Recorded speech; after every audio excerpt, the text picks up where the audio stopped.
Olá, eu sou Miguel Cavalcante e esse é o videocast Negócio de Expressão, onde a gente convida pessoas que a gente gosta, que a gente admira, que a gente quer conversar para aprender e trocar experiências sobre negócios, sobre estratégia, sobre marketing, em especial negócios com propósito. E hoje tem aqui uma convidada super especial, que é a Ana Júlia Guirello, que é fundadora da Abelha e da Honeycomb, que ela vai explicar um pouco como que funciona, mas primeiro, bem-vinda, prazer ter você aqui, obrigado por aceitar o convite de estar aqui com a gente conversando. Eu que agradeço, super prazer, sou super fã sua. Obrigado, a recíproca é verdadeira. O principal tema que eu quero conversar com a Ana Júlia é um tema que ela entende muito e eu não entendo nada. E é justamente uma das coisas, é justamente isso, como você pode aprender com pessoas que estão muito na frente de você. Então, o tema é gestão horizontal, né? Como é que você tem um negócio com uma gestão mais horizontal, que funcione de uma forma mais horizontal. O que você... Primeiro, assim, por que isso está na moda ou está em voga? Ou por que as pessoas estão buscando isso de uma forma mais intensa agora? É um tema quente mesmo, né? Assim, então, você ouve muito gestão horizontal, gestão humanizada, organizações humanizadas, organizações teal, que é uma cor que deram para esse estado evolutivo das organizações, né? E aí tem muita gente que fala sobre isso como, não, é a nova coisa da moda. Mas é bacana porque você vê que tem gente fazendo, mas tem gente que também parou para entender o movimento das organizações e estudar. Por quê, né? Por que isso está pulsando? Exatamente. E aí, eu li um livro, faz uns anos, eu acabei de reler, que se chama Reinventing Organizations, do Frederic Laloux. Ele era um cara da McKinsey que saiu para estudar exatamente isso. Fez um processo aí longo de 3 anos. E o livro é muito interessante, super recomendo, porque ele começa a olhar como a gente vem se organizando e por que, né, que a gente está chegando onde a gente está chegando. Então, assim, só falando brevemente dos estágios, ele coloca cores nos estágios, né? Então, começa... Tem os estágios antes, mas basicamente o que é mais relevante é a primeira vez que a gente começou a se organizar com liderança, né? 10 mil anos atrás, caça... Tribo caçando. Isso, que você nem pensa no amanhã, não tem futuro, é como eu vou sobreviver hoje. E até porque não dá para guardar, né? Isso, e começam a surgir lideranças ali, né? Onde você se associa às pessoas para você poder sobreviver, é um estado de sobrevivência, né? Eu acho que se você for trazer isso para organizações que a gente está acostumado hoje, máfias funcionam assim, né? Então, as máfias são essas organizações vermelhas, você se associa a quem tem o poder, porque senão você também está ferrado, né? Tem morte envolvida ali. Game of Thrones, acho que é um ótimo exemplo, né? Um pouco desse jogo. E aí pensa que você vive nisso, e aí vem mais ou menos há 4 mil anos atrás, a agricultura começa a entrar, né? E você começa a ter que ter planejamento, e aí nisso começam a entrar, a gente começa a se estruturar de maneira mais hierárquica. Aí que começa o surgimento da hierarquia dos níveis, né? E o legal é que se você pensa assim, hoje se a gente pensa numa estrutura hierárquica conformista, que você não pode, você nasceu nessa casta, você fica nessa casta, a gente pensa assim, que loucura, né? Como que se vive assim? Só que não, se você vem de um modo que você tem que só se associar para sobreviver, você tem uma certa estabilidade. Já está muito bom, beleza. Já é uma evolução. Exatamente. O mesmo se você pensa quem nasceu pós-guerra, né? Que é uma geração que busca muita estabilidade. Não tinha nenhuma estabilidade lá na Europa, por exemplo, né? Você buscar estabilidade faz sentido, né? Isso tem a ver, então, com o tamanho da riqueza em que a pessoa está vivendo ali, de alguma forma, assim, de abundância, de riqueza, de disponibilidade. Como que eu questiono o sistema que eu me encontro para evoluir para um próximo paradigma organizacional, né? E esse é o estágio que eles chamam de âmbar, né? O amber, que é a cor que ele deu para isso, onde o que predomina são as hierarquias fixas, assim, você... Não pode, se você nasceu na casta de baixo, você vai sempre ficar ali. Se você é sempre um servo, se você é sempre rei, você vai ser sempre rei. Não existe movimento. Então, ele é estável, super conformista. Então, se a gente for pensar em organizações que a gente conhece, igreja, exército, né? O exército Escola. Até tem... né? E aí, quando você pensa que incômodo de quem está nesse sistema vai ter para ir para o próximo. E esse próximo estágio que ele chama de vermelho, ele vem com a Revolução Industrial, onde o output, né, a performance, o que você gera é o que vai definindo a sua subida na escadinha. Então você tem sistemas ainda muito hierárquicos, mas e é aquele negócio da meritocracia, né? Se você trabalhar duro, você vai para o próximo cargo, e vem a liderança, você chegar no topo para você mandar na escadinha para baixo. né? E tem lado bom e ruim de tudo, assim. Nessa época a gente vê desde o industrialismo evoluções enormes de inovação, de medicina e tal. A gente conseguiu acelerar muito mais, mas também vem um consumismo desacelerado, vem várias coisas, né? Mas e essa noção do que faz a gente atingir um nível alto de eu ter mais, de eu estar no cargo, de eu poder mandar, né? E essa é a maneira que eu acho que a gente já vive muito nisso. Se você olhar hoje a maioria das corporações é assim, performance, né? Que tem uma frase ótima, a gente deu um curso semana passada, que é uma frase do Mad Men, que o cara vai lá, ele dá o sangue pela agência, ele performa super bem, e ele acha que ele vai ser reconhecido, e ele é reconhecido só pela performance. Eles falam, agora você vai lá para a Índia, ou sei lá onde, fazer o mesmo, e nem pensa no que o cara quer, né? Então, onde o indivíduo é quase que uma máquina de performance, mas ele tem a recompensa. Se você performa, você chega lá. E aí, de novo, se você olha isso para o estágio anterior, faz muito sentido. Já é melhor do que o de antes. Quem começou a se incomodar, falou, não, eu quero poder sair da minha casta, do meu nível. Se eu me esforço mais, eu quero ter mais. Exatamente, né? Meritocracia aqui, cara, faz muito sentido. E aí, o próximo nível é que eles chamam de verde, que agora é bem recente, que você tem até Starbucks, Container Store, nessas daí, que são a organização onde a cultura é o centro da organização. Entra feedback 360, entra o papel do líder quase como uma mãe ou como um pai, né? Que o papel de orientar, é desenvolver os outros. Assim. Mesmo o cara de uma geração anterior, o Jack Welch, falava que tem uma frase que eu acho que é dele, que me marcou muito, que é: o meu trabalho aqui é fazer com que os 200 melhores caras dessa empresa bombem nas carreiras deles, que aí eu vou ter sucesso. E é até esse lance de, tipo, esses caras dependem de mim, eu como líder, né? Sim. E de você falar assim, não, o meu papel é que eles, né? E a organização, ele tem esse setup para a organização ter essa cultura voltada para desenvolver as pessoas, mas de uma maneira até um pouco familiar, assim. O paralelo que ele faz, o Lalu, é com a família, assim, né? De criar e tal. Que já são organizações super humanizadas, muitas vezes pautadas no horizontal, que vale a pena a gente também falar do que é ser horizontal, então, né? fala aí o que é horizontal, que eu tô louco pra entender. Vou só terminar as cores, vai. E aí você, de novo, faz sentido. Do ponto de vista que era só resultado, para um cuidado com a pessoa, faz sentido. E aí você tem agora esse próximo passo, que é o teal, que eles chamam, que é essa cor, organizações teal, que é, como que tudo quase que vira um organismo vivo, como que a gente cria organizações que são organismos vivos, tanto para onde vai o business, para onde vai o negócio, que isso seja mais fluido, e para as pessoas que estão ali dentro. Para que as pessoas ali dentro consigam se encontrar, se desenvolver, mas não desse jeito parenting, né? De meio maternal, paternal. Mas como você cria um ambiente onde cada um consegue encontrar o papel, o próprio propósito dentro do propósito daquele organismo, da organização, né?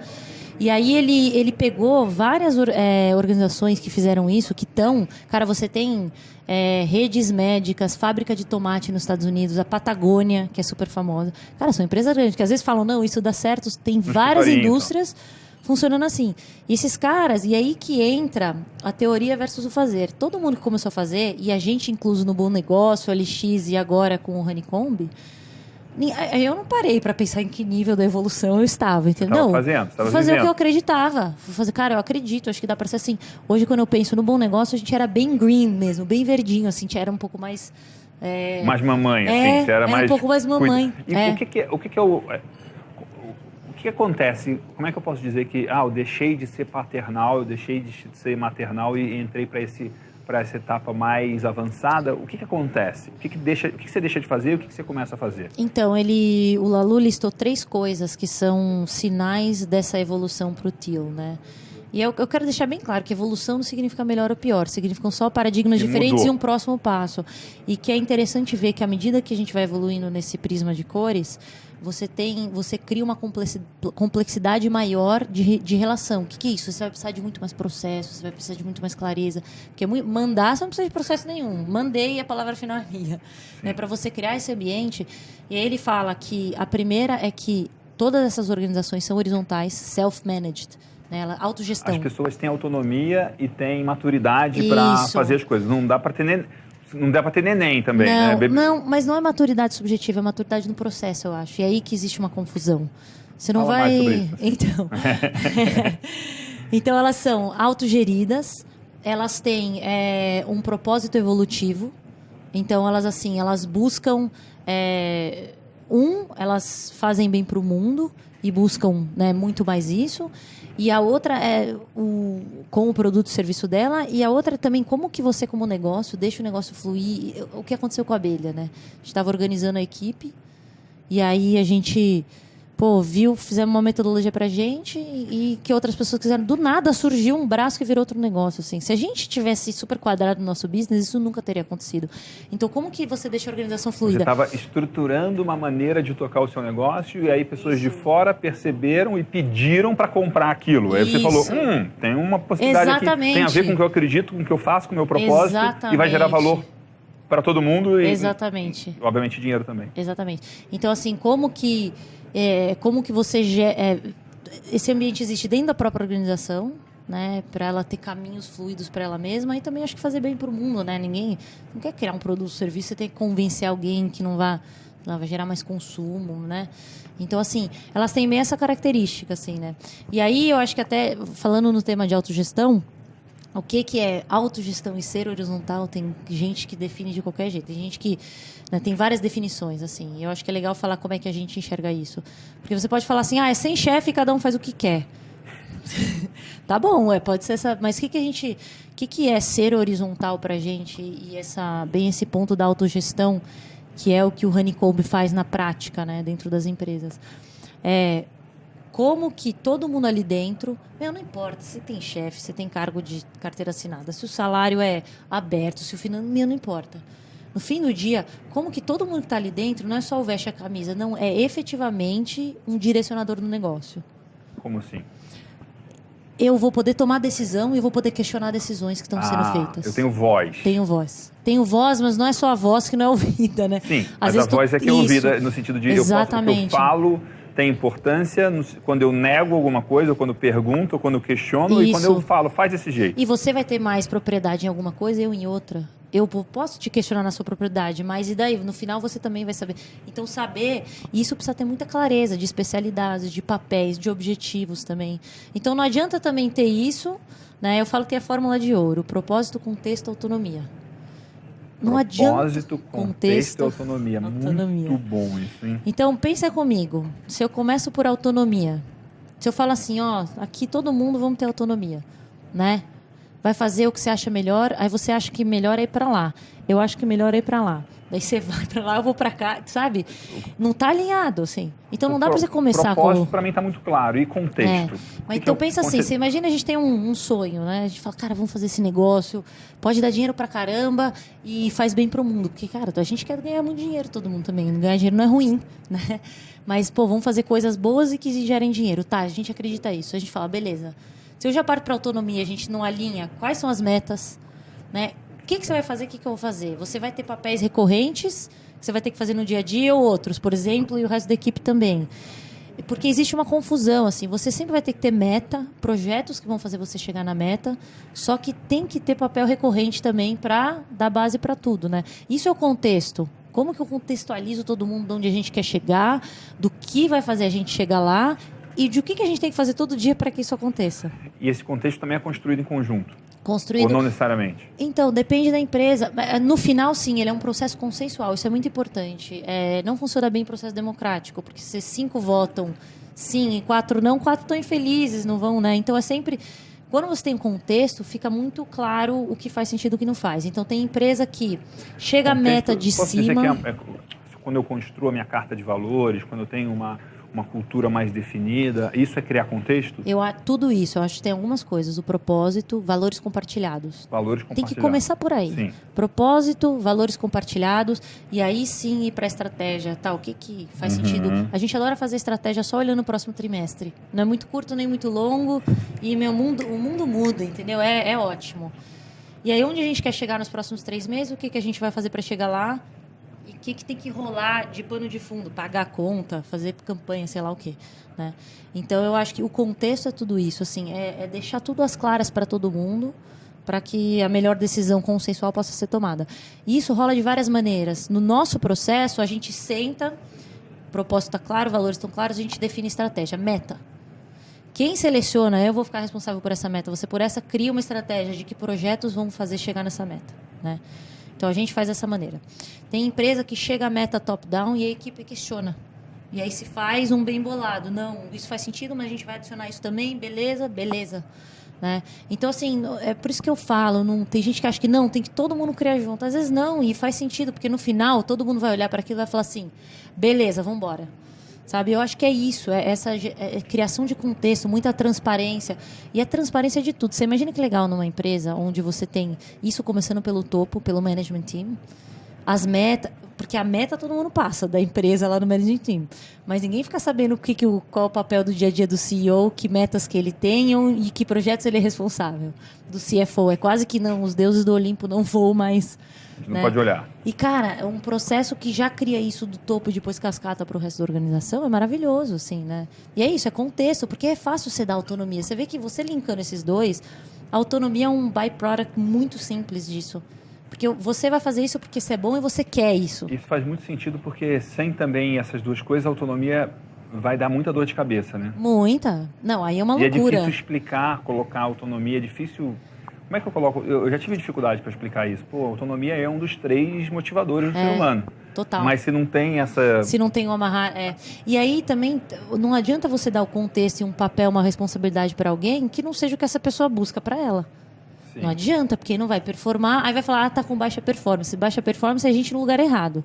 E às vezes o lugar dessa pessoa não cabe nem dentro da sua empresa. Acontece também. Vai ser melhor para todo mundo. Vai ser melhor para todo mundo. Deixa a pessoa ser feliz em outro lugar. Isso, exatamente. E ajude, se quiser ou não, né? Mas assim... tem as pessoas quando falam gestão horizontal e tal, né, falam, esse negócio meio hippie, assim. E na verdade não é, tem muito mais. Para operar dessa maneira, você tem que ter muito mais processo. E tem muito mais clareza. Muito mais. Mais processo ou mais clareza? Os dois. Porque pensa assim, ó, você pode ter um processo assim totalmente transparente. Você tem que ter acordos claros para todo mundo. Como que é feito o gerenciamento de performance, gerenciamento de motivação, a falta de performance, quando precisa contratar uma nova pessoa. O processo tem que deixar claro porque não é um indivíduo fazendo isso sozinho. Né? E isso não tem regra. Você vai fazer o que faz sentido para sua equipe. Claros. Acordos claros. Para mim é até mais interessante do processo. Não é acordos claros. É uma coisa, soa chato para mim. E acordos claros soa um negócio tipo, não, isso aqui é justo, né? É bom ter acordos e ter clareza. Eu acho que para operar assim, você precisa isso. Clareza de propósito, de valores e esses acordos, assim. É primordial. E vamos dizer, eu quero instalar gestão horizontal na minha empresa, eu quero instalar gestão horizontal na minha fazenda. Quais são os pré-requisitos ou os passos anteriores? Assim, qual que é o checklist, ou as 3 coisas principais antes de eu começar, o que eu tenho que ter? Então, primeiro, não importa a indústria, dá para fazer onde quer que seja. Só tem que ser assim. Você quer realmente ser assim? Né? Porque não tem certo e errado. Gestão horizontal é uma das maneiras e tem essa tendência de movimento para esse lado. Mas não é a única maneira. E, né? Se você for explicar de uma forma bem resumida, assim, o que vai levar a pessoa a querer isso?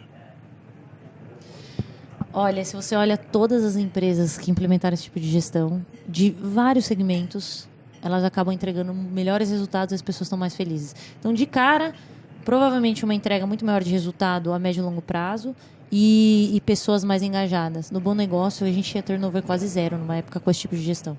E provavelmente esse formato de gestão também te prepara para tempos mais turbulentos. Não, e menos risco, né? Porque não é muito centralizado.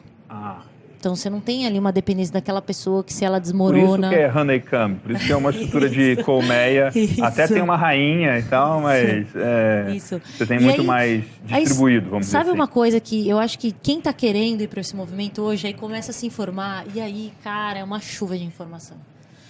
Holocracia holocracia é uma metodologia de ser horizontal que só funcionou bem nas Apos. E para eles funciona, para muita gente não funciona, que é complexo.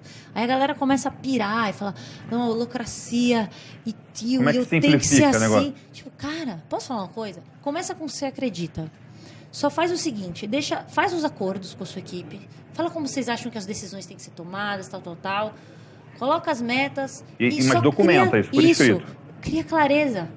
Começa pela transparência bem importante, propósito, valores e acordos, como a gente já falou, e a meta o que vai ser feito para atingir a meta e quem faz o que no dia a dia. Só Já isso. É muita coisa, mas muitas empresas não têm isso. Mas é só, se você pegar, o que são os papéis do Fala dia a de dia? novo, faz a listinha de coisas que tem que ter. Então vamos lá, na ordem. Propósito, valores compartilhados, que é o contexto, acordos. E acordos. Isso começa o contexto. Acordos, como que demite, quem toma a decisão no caso de não performar. Tem que ter essas regras. Quem define salário, como o salário é definido, tal. Beleza, isso está certo? Tá. Qual é a meta? Aí agora entra o contexto mesmo. Qual é a meta? Que projetos, que coisas eu tenho que fazer para atingir a meta? E o que dá base, que acontece no dia a dia, dá suporte para tudo isso que vai acontecer sempre. Pagar conta, blá, blá, blá, blá, blá, blá, blá, né? Papéis recorrentes. Começa por aí. O papel recorrente não é nada mais que o job description. Quando você entrou na empresa, as coisas falou que você lá, vai fazer. Quais suas responsabilidades? Gerar relatórios para blá, blá, blá. É isso. Né? Então, assim, não é nada do que já não existe. É só deixar isso mais transparente. Só isso. E aí, criar um processo, por exemplo, o que a gente vê que é bem importante? Uma reunião semanal para você olhar a meta, como é que as coisas estão indo, 1 hora por semana. Porque se começa a dar merda, você já vai ver na outra semana e fica fácil de pegar as coisas. Aí você corrige sem ter virado um monstro antes, né? E outra, você começa a trazer o pensamento estratégico para todo mundo dentro da equipe. Porque todo mundo começa a pensar, e aí é uma frase-chave, no porquê que eu estou fazendo as coisas e não só o que eu estou fazendo. O que eu estou fazendo, como está impactando a meta. Né? E quando você começa a trazer esse pensamento, vira todo mundo... Todo mundo, você tem uma inteligência muito maior. Uma inteligência estratégica muito maior, assim. Né? Muito mais cabeças. E tem que deixar um processo claro dessa criação, né? da conexão do fazer com o impacto do fazer. O que são as coisas, quando você vai dar uma consultoria ou ensinar isso numa empresa, quais são os pontos mais importantes para fazer isso rodar? Assim, tipo, Miguel... Essas coisas aqui, quando funciona, sempre tem isso. O que são essas coisas? A gente vê que existem 3 problemas principais que acontecem na organização e que a gente tinha também na Abelha e no Good People, quando a gente começou isso, né? Que é o primeiro, como que eu trago propósito, visão, valores para o detalhe do, o que eu tenho que fazer nos próximos 3 meses, 6 meses, X tempo, para que eu dê um passo na frente desse sonho, né? Às vezes o pessoal se empolga com o sonho, mas não consegue trazer para a execução, para a meta, porque vai ter coisa que tem que fazer hoje, outra coisa você não vai nem se preocupar hoje. Eu falo dor de cabeça para Ana Júlia daqui a 6 meses, isso aí não é agora. Então, assim, existe essa dificuldade, né? E aí o maior problema é o problema 2 que a gente fala, que é o como que eu pego a meta e trago para o pensamento estratégico para todo mundo, nesse questionamento do porquê que eu estou fazendo o quê. Quantas empresas não fazem a meta? A pessoa tá lá no dia a dia, aí chega, sei lá, dia 27. Ai, tem que gerar relatório, como é que estão as metas? Aí vai gerar o relatório pro gerente, pro diretor, sei lá o quê. Mas não tá a meta não tá sendo vivida, né? Exatamente. E aí você vai na reunião das equipes, eles falam assim, Miguel, o que você tá fazendo? Eu tô fazendo isso, tô fazendo. É uma lista, um checklist do que eu tô fazendo. Eu não falo, Miguel, pra que você tá fazendo? Isso que você tá fazendo, você tá gastando metade do seu tempo. Dá resultado? Não, vamos cortar? Vamos liberar seu tempo pra você ver... Não rola isso, né? Então, a gente ajuda muito as empresas nesse estágio. Às vezes elas têm meta, mas como que trazer isso para a equipe? E aí criar o contexto junto com tudo isso, né? Para todo mundo começar a questionar o porquê das coisas, quem faz o quê, gerar todo esse contexto. E a gente faz o trabalho também de mapear os papéis recorrentes que dão base para que isso aconteça. Né? Então, aí a gente entra com workshop mesmo, consultoria fazendo junto com eles, olhando a estratégia. E tem muito de você criar um ambiente propício para isso. Por isso que precisa ter valores compartilhados, claros. Né? Porque, por exemplo, no Honeycomb, quando você seleciona o seu papel recorrente, você foi contratado às vezes para fazer algo, você vai escolher, provavelmente você foi contratado, mas você tem a oportunidade também de abrir o leque. Né? E você escolhe primeiro o seu nível de motivação para fazer aquilo e depois a sua habilidade. Então fica muito claro o desenho da motivação. Na Abelha assim, foi... Vou fazer um exemplo real, assim, na Abelha. A primeira pessoa que a gente contratou de fora foi a Beta, que veio da incubadora de Viçosa para ajudar a gente a estruturar o processo de incubação da Abelha. E aí, ela já entrou com o Honeycomb operando, né? E aí tinha já os papéis vagos, que foi porque eu contratei ela. Então, ela veio sabendo que ela precisava fazer algumas coisas que a Abelha precisava, que era parte da coordenação do programa de incubação e várias coisas administrativas. Aí, aos poucos, ela foi se sentindo confortável para ir baixando a motivação dela nas coisas administrativas. Não é o que ela busca para ela, como pessoa, ser uma pessoa de financeiro, mas ela faz, porque ela vê que precisa, ela entende o contexto do todo, ela fala, não, isso aqui é necessário. Ela não deixa a bola cair, mas o badzinho de motivação dela é tudo mais baixo, de financeiro.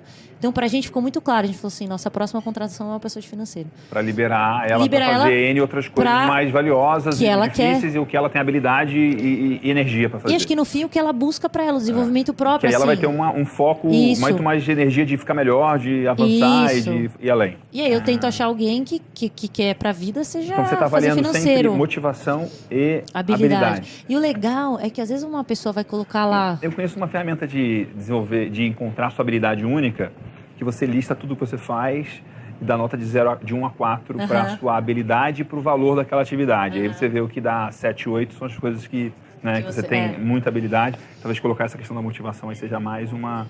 Então é legal porque várias vezes o que acontece, vou dar um exemplo, um papel meu no próprio Honeycomb, que é o seguinte, tem uma parte de coisas legais, né? E toda a parte jurídica, né? A minha habilidade é 1 e a minha motivação é a mais baixa também. Então, eu sou ruim e eu não gosto. Do jurídico? Mas de nós três, os 3 sócios, eu sou a menos pior, eu acho, sabe? Então, assim, tá claro que, né? Então, e não tem problema, assim. Tem que falar com o Daniel. Que tá mas aí. aqui, mas que é o aí, meu advogado. no fundo, o que eu falo? Se eu peguei aquele papel pra mim, eu não vou deixar a bola cair. Sou eu que tô falando que eu vou cuidar disso aí. Eu me viro, entendeu? Então não tem esse lance de delegar. Tem responsabilidade, né? Não tem o lance de delegar, a pessoa que escolhe. Mas e se sobrar a coisa? Como é que E aí faz? tem que ter o acordo. Se sobra papel, o que a gente faz? A gente vai tentar ver no E o grupo acordo quem é pode ser melhor. que é a Ana Júlia que manda alguém fazer? E aí no final, pode ser. Se todo mundo tiver ok com isso, vai falar, vamos por 10 dias tentar encontrar alguém. Se ninguém fazer e a gente perceber que não é necessidade de alguém, a Ana Júlia vai tentar sugerir alguém, a gente, entendeu? Mas posso falar? Nunca aconteceu. Por quê? Não, acontece de sobrar papel em branco, direto. Só que aí você traz para discussão. Todo mundo concorda que esse papel ou essa meta é necessário? Sim. Temos aqui ninguém realmente... Aí geralmente eu falo, puta, é verdade. Aí vai pega? Porque, cara, não é um mandando. Você fala, gente, todo mundo pensa, quem que faz mais sentido, sabe? Tá bom, talvez não seja ideal agora, né? Então, assim, é um processo muito mais fluido. Às vezes um papel não tá rolando com uma pessoa, troca. Mas gasta muito tempo fazendo isso? Gasta um pouco mais de tempo, sim.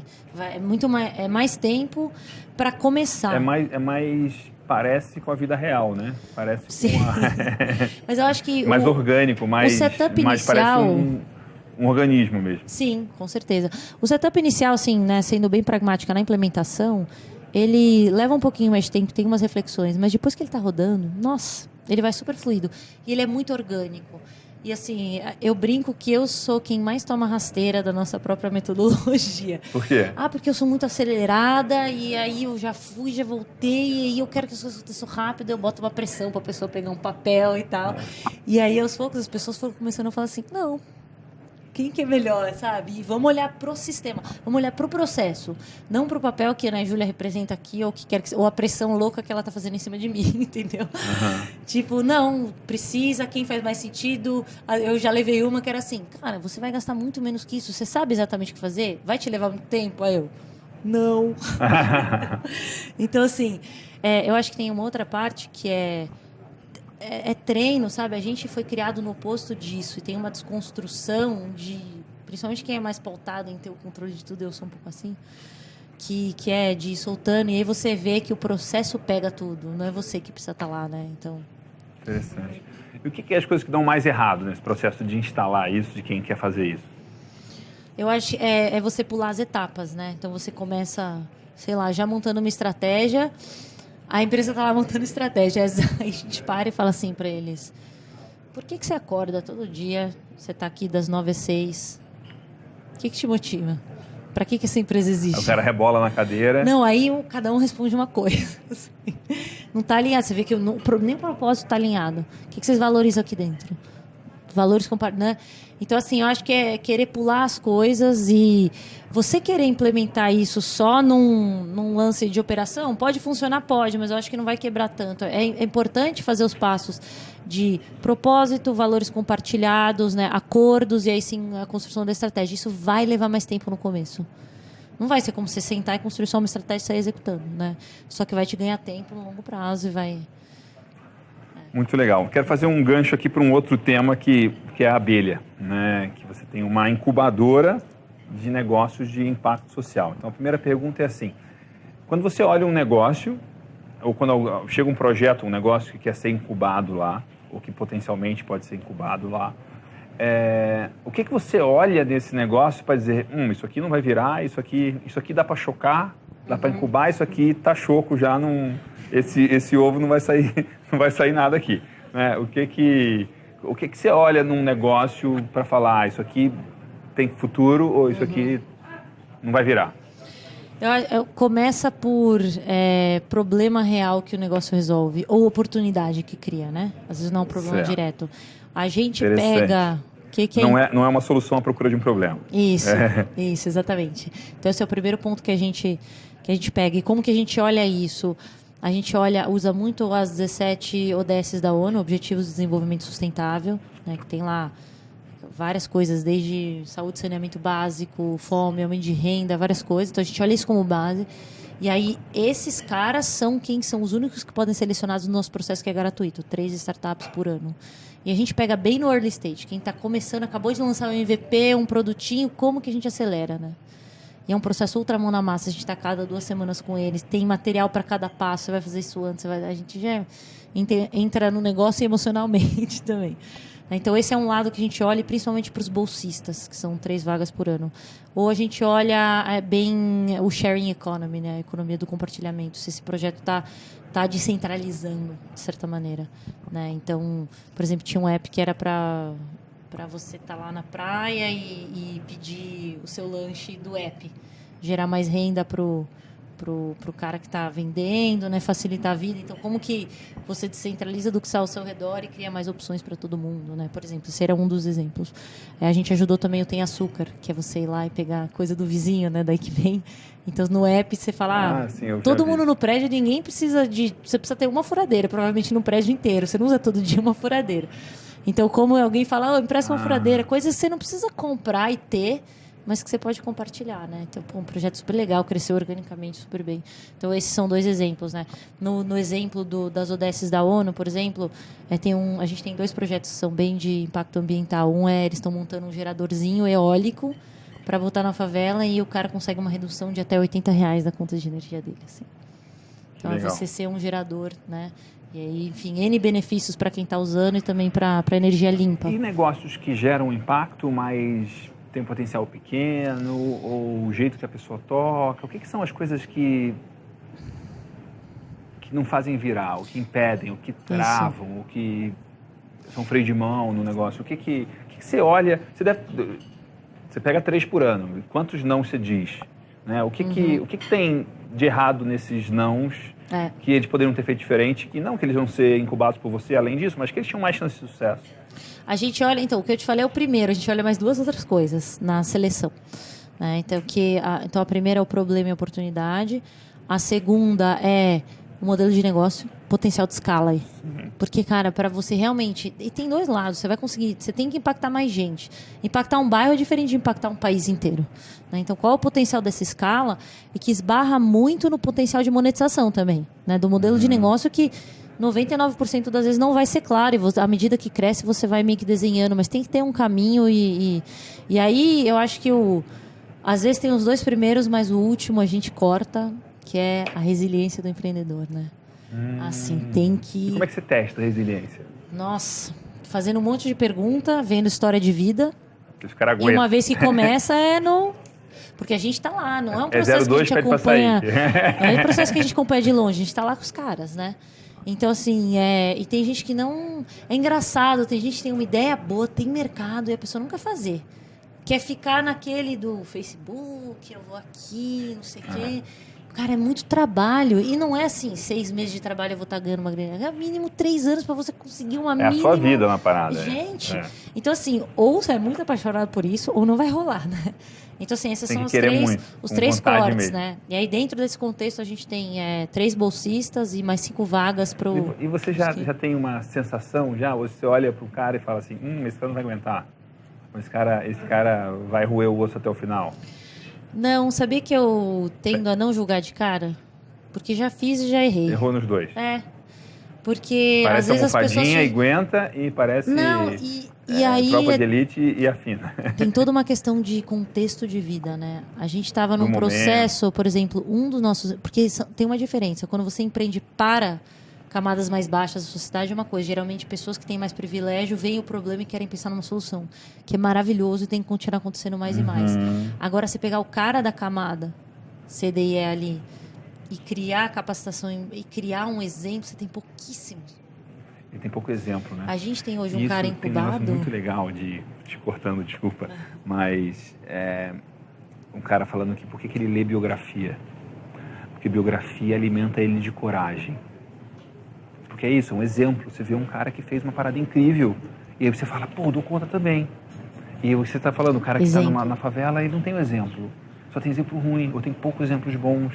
Cara, então isso toca até no ponto que a gente falou, né? Do empreendedorismo feminino também. Sim. Precisa de exemplo. Exatamente. Não só do empreendedorismo, mas mulheres em altas posições, né? E tudo. A gente tem um cara hoje que está incubado, que é do Morro do Alemão, fazendo uma solução de classificados de imóveis para a favela. Vai começar no Morro do Alemão. É uma outra dinâmica de comprar imóveis. Uma das perguntas principais é: tem laje, por exemplo? Para eu saber se eu posso construir em cima, sabe? Então, assim, e aí tem todo um processo. O negócio dele é muito específico, um mercado imenso. Favelas tendem a crescer no Brasil. Mas é totalmente outra coisa, né? Diferente. Só que aí eu trabalho com ele, do background dele. De mindset. Cara, querendo ou não, nós somos pessoas... de dinheiro e tal. Limitante de dinheiro, mas até algo de barreira, que a gente às vezes fala, mas vai lá. E aí ele, às vezes, achando que ele tinha que chegar pra gente com tudo perfeito.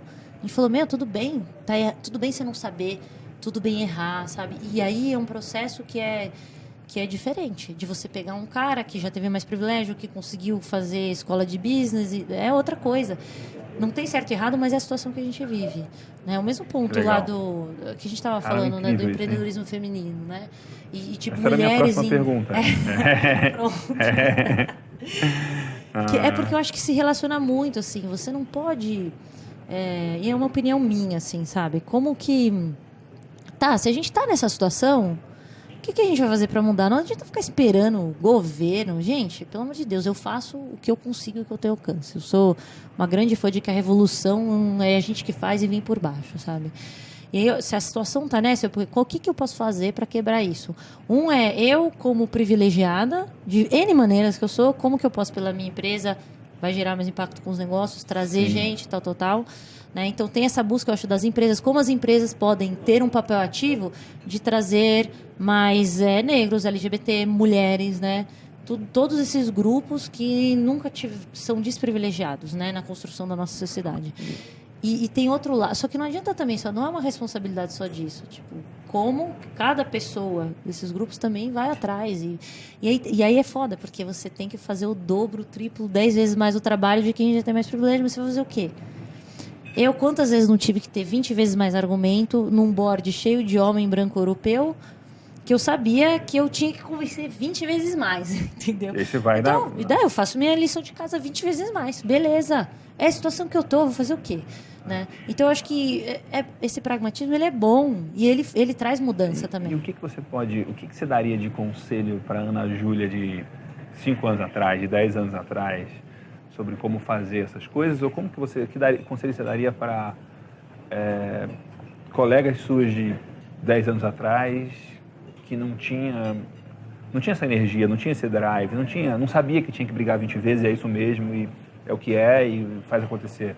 O que você aprendeu que você pode considerar que assim, a essência de fazer dar certo, que mulheres empreendedoras podem olhar para isso e aproveitar isso?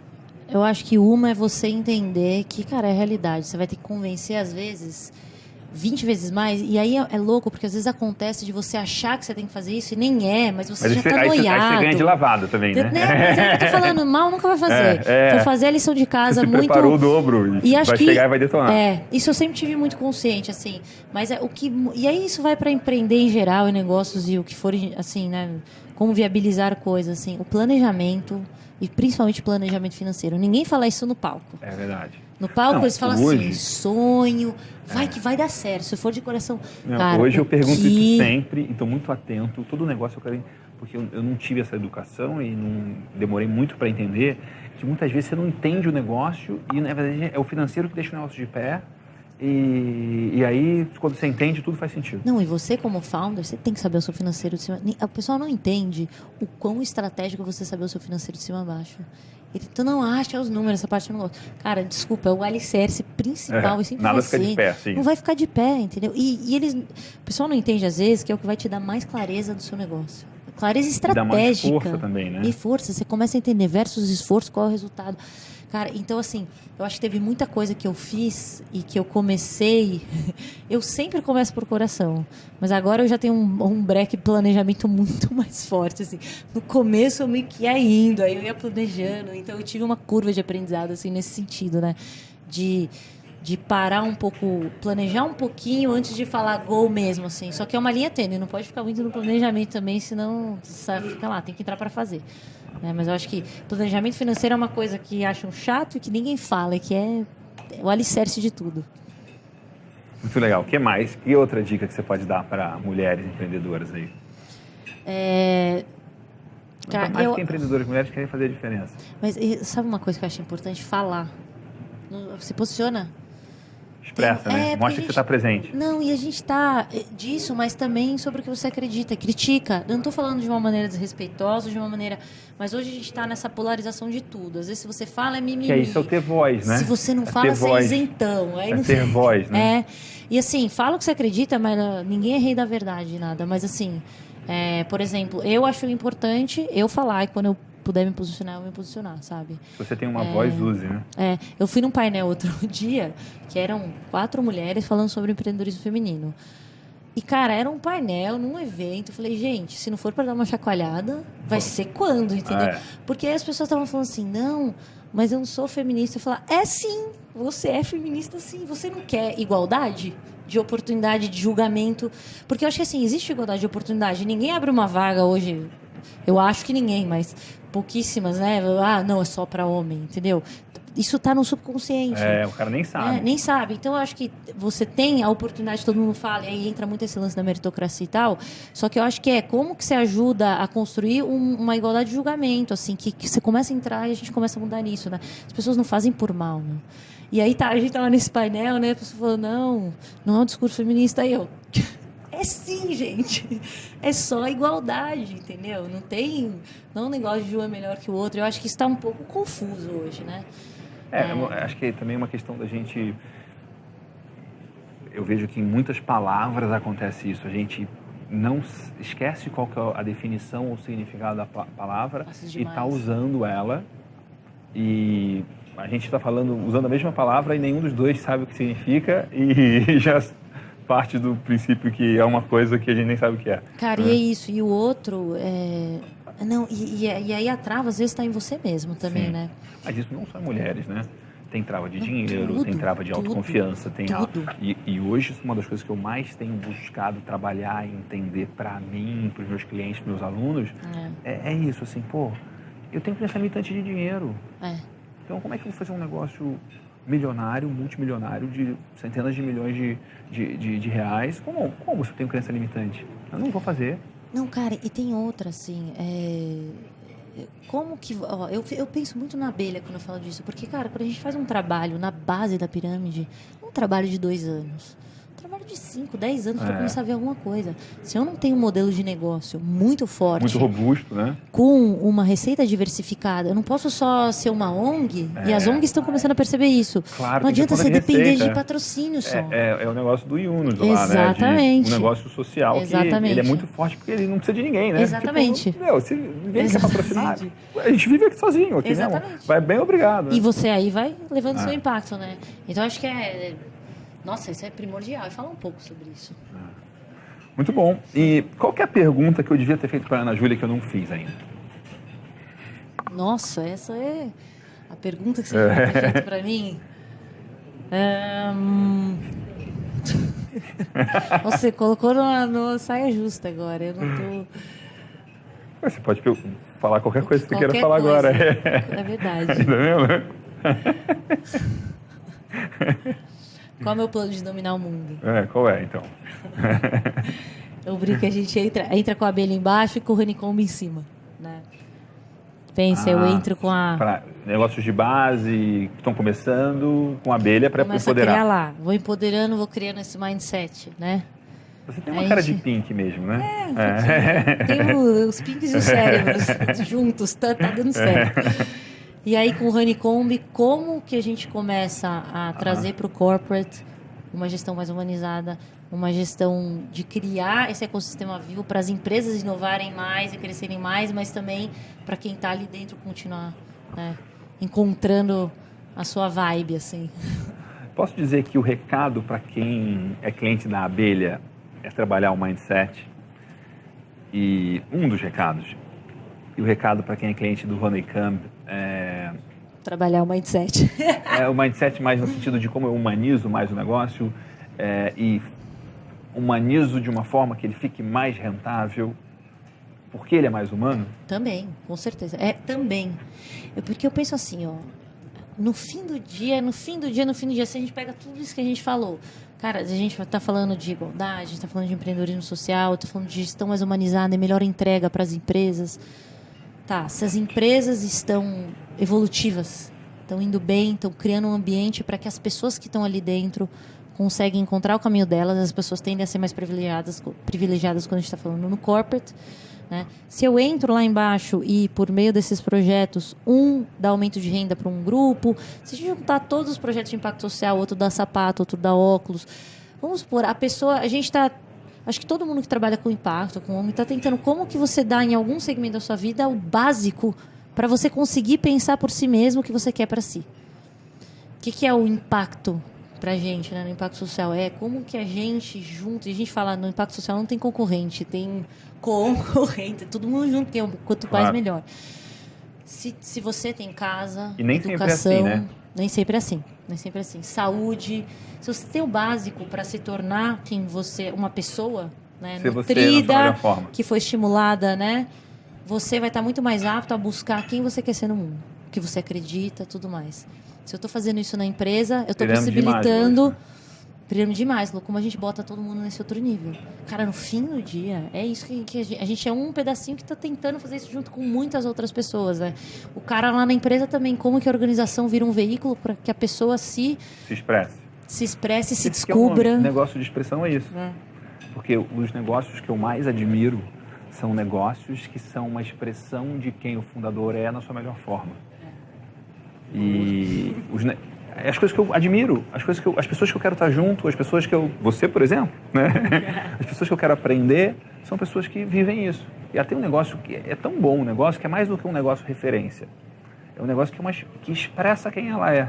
Mas isso, pro cara que tá passando fome, nem dá pra conversar sobre isso. Não dá, você tem que ter o básico primeiro, entendeu? É louco, né? Eu sou fã daquela frase do Steiner que eu coloco, né? Sempre. Que a nossa mais elevada tarefa é formar seres humanos livres para que sejam capazes de, por si próprios, encontrarem propósito e direção em suas vidas. Que legal. É isso, assim. No fim, como que você faz isso dentro... Você cria uma organização que proporciona isso? Como que a gente entra com impacto em projetos? É um trabalho longo, mas no fim do dia... É isso que você mostra. E, cara, trabalhar com isso é igual tomar vinho bom. Uma vez você tomou, você não volta para o vinho ruim, entendeu? Muito bom. Ana Júlia, eu quero te convidar a fazer um desafio para quem está te assistindo aí. O que é uma coisa que a pessoa pode começar a colocar em prática, que tira ela da zona de conforto, para começar pelo menos até o final da semana que vem? Pode ser pequena, pode ser grande, mas tem que entrar em campo e tem que ser um desafio. Câmera, né? Tá, eu vou fazer 2, tá? Tá São bom. meio relacionados. O primeiro, eu queria que você que está assistindo, pensa, se você tem um negócio, ou se você é empregado, né, está CLT ou trabalhando para alguém, se você tivesse 15 milhões de dólares na sua conta, agora, ou na sua conta e na conta da sua empresa, você estaria fazendo exatamente o que você faz hoje? E se você é mais privilegiado e tem, né? Já tem? E tem como fazer isso, você está, efetivamente. Isso é uma coisa que a gente se pergunta muito nos nossos negócios. Quando a gente está vendo que a estratégia não está fazendo sentido, a gente, se grana não fosse, para onde a gente iria? Tá, vamos por aqui, vamos pensar como é que a gente vai ganhar dinheiro aqui, né? Então, assim, se pergunta isso, porque eu acho que para quem não tem o básico, essa pergunta é: eu preciso primeiro ter o básico, pagar aluguel, me alimentar para eu conseguir. Mas tem muita gente que tem todo e não consegue falar sim para essa pergunta. E a outra coisa que eu queria jogar é se você, hoje, dentro do seu trabalho, do que você está fazendo, você se sente bem burro durante parte da sua semana. Porque eu acho que você se sentir burro é essencial. Só que tem que ser um burro. Você não pode estar se sentindo burro dentro de um negócio que você odeia, que você não quer fazer. Mas é um burro porque você está no meio de outras pessoas que sabem mais ou que você está fazendo coisas desafiadoras a ponto de você não saber como é que faz tudo. Isso, exatamente isso. Muito Então, bom. assim, é como... Porque se sentir burro faz bem. E o primeiro desafio é esse projeto aqui é uma resposta a essa primeira pergunta. No sentido de, por que eu não estou fazendo um negócio que eu mais acredito, que é exercitar e estimular os negócios de expressão acontecerem e estar mais próximo deles? Então, e, cara, né, as pessoas às vezes falam, não, tem que largar tudo e fazer o que é a resposta. Não precisa, gente, calma, não precisa largar tudo. Às vezes tem que ajustar alguma coisa, fazer alguma coisa a mais, encaixar. E fazer, né? A gente só se conhece fazendo. Com certeza. Ana Júlia, muito obrigado. Eu que agradeço, legal, delícia Adorei. bater papo aqui. Obrigado Obrigada. mesmo.